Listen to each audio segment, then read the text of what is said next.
Bonjour, je m'appelle Caroline Hilléré. Je suis chercheuse en mathématiques appliquées au laboratoire Finance Assurance du CREST. Je suis actuaire associée de l'Institut des actuaires français et académique fellow à l'Institut Louis Bachelier, où je coporte l'initiative de recherche Cyber-Risk Actuarial Modeling.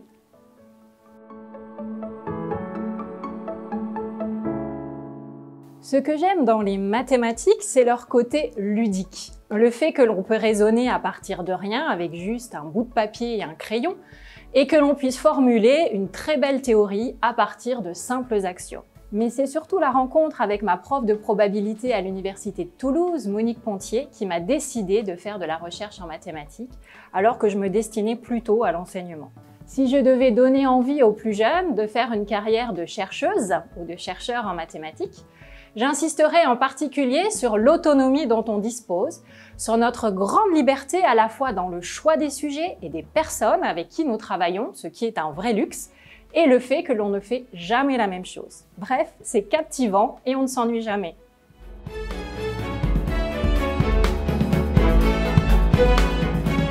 J'ai choisi de vous parler de deux domaines qui m'intéressent particulièrement en ce moment. La modélisation des taux d'intérêt long terme et le cyber-risque.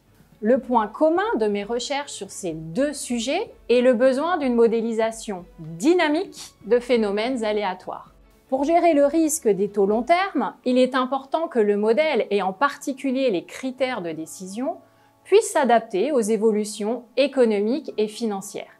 L'idée est similaire aux techniques d'apprentissage en statistique. Pour le cyber-risque, on fait face au changement de comportement des usagers et des hackers, avec la croissance des réseaux, avec l'essor des nouvelles technologies. Ce qui est d'autant plus exacerbé en ce moment avec les nouvelles habitudes liées à la pandémie de la Covid-19. Même si dans ces deux domaines, la modélisation se doit donc d'être dynamique, les outils mathématiques que j'utilise sont différents. Pour les taux d'intérêt long terme, j'utilise les utilités dynamiques progressives, qui permettent notamment de prendre en compte l'hétérogénéité des acteurs économiques et de capter des phénomènes non linéaires, ce qui est indispensable pour l'étude des risques extrêmes. Pour le cyber-risque, j'utilise des processus de Hawkes multivariés.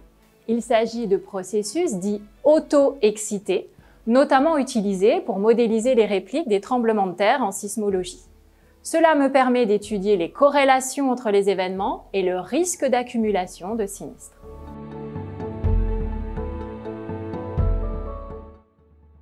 Ce que je trouve intéressant et également important pour la recherche dans ces sujets, c'est l'opportunité de travailler avec des chercheurs de profils différents, académiques et praticiens.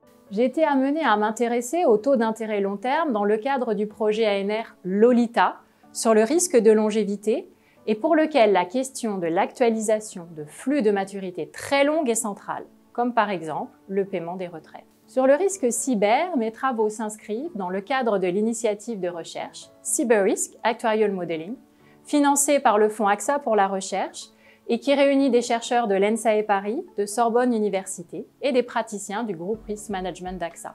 C'est une des toutes premières collaborations académiques privées sur ce sujet. Et c'est cette diversité qui me plaît particulièrement dans mes recherches et que je trouve très enrichissante.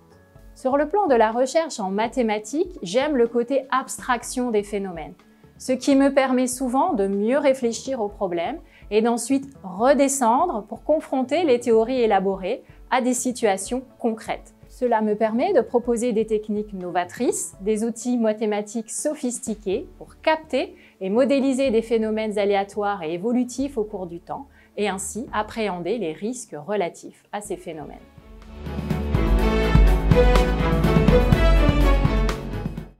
Sur les taux d'intérêt à long terme, notre modélisation peut aider les pouvoirs publics et les grandes entreprises dans leur prise de décision à long terme. Par exemple, combien de points de croissance faudrait-il sacrifier aujourd'hui en vue de réduire le réchauffement climatique, sachant que tout projet écologique mis en place aujourd'hui ne produira ses effets que dans plusieurs décennies.